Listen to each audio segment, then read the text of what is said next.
Assalamualaikum warahmatullahi wabarakatuh. Salam semangat untuk Bapak Ibu guru hebat semua. Kali ini saya bermaksud untuk membuat aksi nyata dari pelatihan mandiri yang telah saya ikuti di platform Merdeka Mengajar. Bapak Ibu juga dapat berkontribusi mengikuti pelatihan dengan mengklik link yang sudah ada pada description box. Bapak Ibu guru hebat semua, banyak sekali ilmu atau wawasan yang telah saya peroleh dengan mempelajari 5 modul yang telah disediakan. Di antaranya, mengenali diri dan peran sebagai pendidik, mengajar dan mendidik, mendampingi murid dengan utuh dan menyeluruh, mendidik dan melatih kecerdasan budi pekerti, pendidikan yang mengantarkan keselamatan dan kebahagiaan.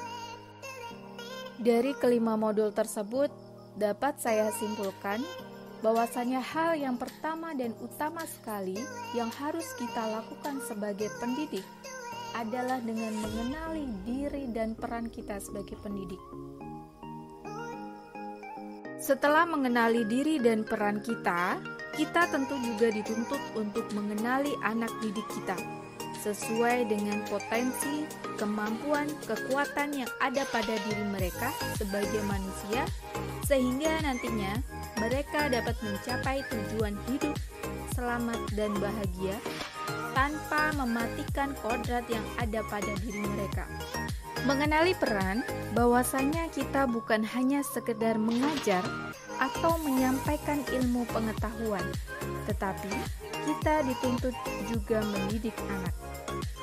Setelah mengenali diri dan peran kita tentu juga dituntut untuk mengenali anak didik kita sesuai dengan potensi, kemampuan, kekuatan yang ada pada diri mereka sebagai manusia, sehingga nantinya mereka dapat mencapai tujuan hidup, selamat dan bahagia tanpa mematikan kodrat yang ada pada diri mereka. Anak-anak memiliki kemampuan, potensi, kekuatan masing-masing di dalam dirinya. Menurut Ki Hajar Dewantara, anak serupa dengan kertas yang berisi tulisan atau coretan yang masih samar. Tugas kita sebagai pendidik adalah memperjelas atau menebalkan tulisan tersebut, bukan menghapus, lalu mengisinya dengan tulisan sesuai kemauan kita. Anak didik pada dasarnya memiliki kodrat yang perlu kita kembangkan.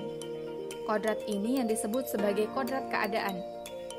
Kodrat keadaan itu sendiri dibagi menjadi 2, yaitu kodrat alam dan kodrat zaman.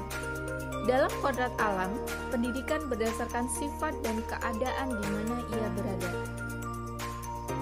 Sedangkan kodrat zaman, pendidikan berdasarkan isi dan irama yang berkaitan dengan perkembangan zaman di era yang sedang mereka jalani.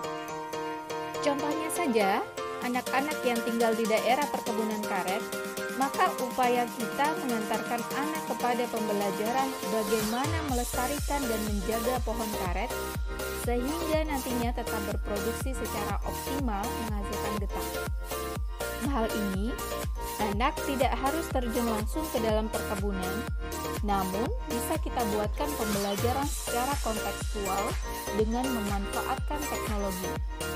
Contohnya, dengan membuat video virtual yang ada dalam HP mereka masing-masing, sehingga mereka dapat belajar secara fleksibel. Pendidikan anak bukan hanya dari segi lahirnya saja yang terpenuhi, tetapi juga harus secara batin ikut terpenuhi.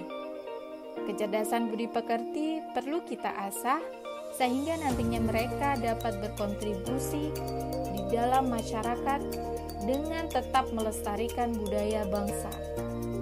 Maka tujuan dari Merdeka Belajar ini adalah guru dapat mengantarkan anak untuk siap mengisi zamannya dengan berkontribusi terhadap lingkungan dan masyarakat, sehingga nantinya mereka dapat hidup selamat dan bahagia. Demikianlah bukti aksi nyata dari pelatihan mandiri yang telah saya ikuti di platform Merdeka Mengajar. Untuk itu saya memohon kepada Bapak Ibu untuk dapat mengisi atau memberikan umpan balik dengan cara. Assalamualaikum warahmatullahi wabarakatuh. Salam hebat Bapak Ibu guru semua.